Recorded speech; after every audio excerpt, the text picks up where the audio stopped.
Lethabo Maleka is an inspiring author and advocate known for her insightful perspectives on gender issues as well as women's empowerment at large. Her book, Smashing the Patriarchy, a Women's Testament, has garnered attention for its candid exploration of the challenges that women face in a patriarchal society. Now, through her work, Lethabo Maleka aims to inspire change as well as foster dialogue about gender equality and social justice. And she addresses the socio-cultural norms that perpetuate patriarchy and calls for collective action to dismantle these barriers. She joins us this morning in studio to unpack further. Good morning, and thank you for your time at this hour. Good morning, everyone, and thank you for having me. Lethabo, let's get into the title. I mean, Smashing the Patriarchy, a Women's Testament. Profound. Firstly, because it is written through a woman's voice. We're looking at the issue of intersectionality as well, and how women are discriminated on multiple fronts. Talk to us about the importance of penning thoughts to paper and writing this, because obviously there's 8 volumes as well. So there's a plethora of themes to explore. Okay. Initially, when I started, my thought was just around gender-based violence, because the spiraling, escalating, horrific incident of gender-based violence just haunted me. And when I started writing this book, it was in 2018, I was already writing 2 books concurrently. But when I realized that someone has to say something and do something about the issue of patriarchy, especially in relation to gender-based violence, I decided to shelve the 2 books and continue with this one, because I realized that it's more important than anything else. I really have to speak. So I started writing about gender-based violence and collecting information about victims and survivors of gender-based violence. But at the same time, I said, but you can't talk about gender-based violence without linking it to patriarchy, because gender-based violence is as a consequence of patriarchy. Then I started to collect literature on what is patriarchy. Volume 1, 2, and 3 is mostly on theoretical part of what patriarchy is, and trying to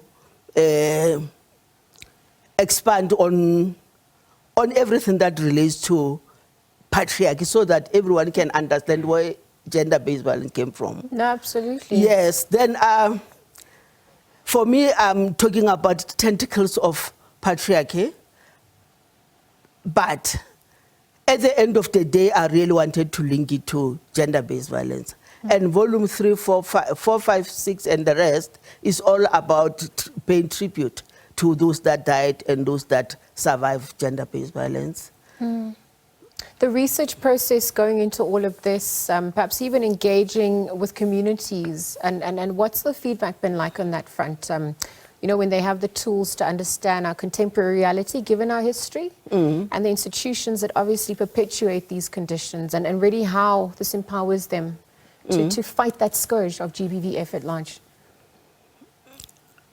I didn't really go into interviewing individuals. Okay. It was mainly, I concentrated on voices of other people, the people who, especially from newspapers and the likes, so that my aim was to show us in society, in South Africa, that people are really concerned about gender-based violence, and we are all talking differently from different platforms. But I really wanted to concretize it and put it in one place, so that everyone can be able to see that it's not only me who's concerned, but the whole country is concerned. Unfortunately, when you write an article in a newspaper, you write it, we read it, we put it away. We read it and put it away. And hear things in the newspaper, I mean, in the radio, and see them on TV. We just see them and put it away. But for me, I was just saying, for us to start doing something concrete, we really have to follow up all these incidents. Because for me, I was just saying, I wish I could have a hall, a very big hall, a very big building with just empty hall, where I can put their faces and their stories, so that we'll never, ever, ever have to forget them. But I'm just saying we must understand that it's just no way that we can eradicate patriarchy, I mean gender-based violence, without dismantling patriarchy. Yeah. That's where we have to start. We have already started. I actually want to get into that because Yes. the danger of becoming numb or desensitized, given the prevalence of the scourge, Yes. it's actually a reality in South Africa at this point. And so I want to look at the strides, the GBVF bill. There's been criticisms about that because there's no funding, right? So there's issues about the steps that we've taken, but also the lack of progress or the slow progress as well. Talk to us about those frustrations, particularly hitting the communities on the ground. Okay. I just said women don't realize that they've got the power. And they don't really need much. Because remember, when patriarchy was engineered many, many years ago, I'm studying it from biblical times. I said, you know,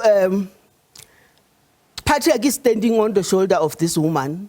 I'm calling a giant woman. Yes. And then when it was initiated, the person, the author of patriarchy, he gave the responsibility and the roles of bringing up the children to women. And then what it means is that everything that is patriarchy is in our hands.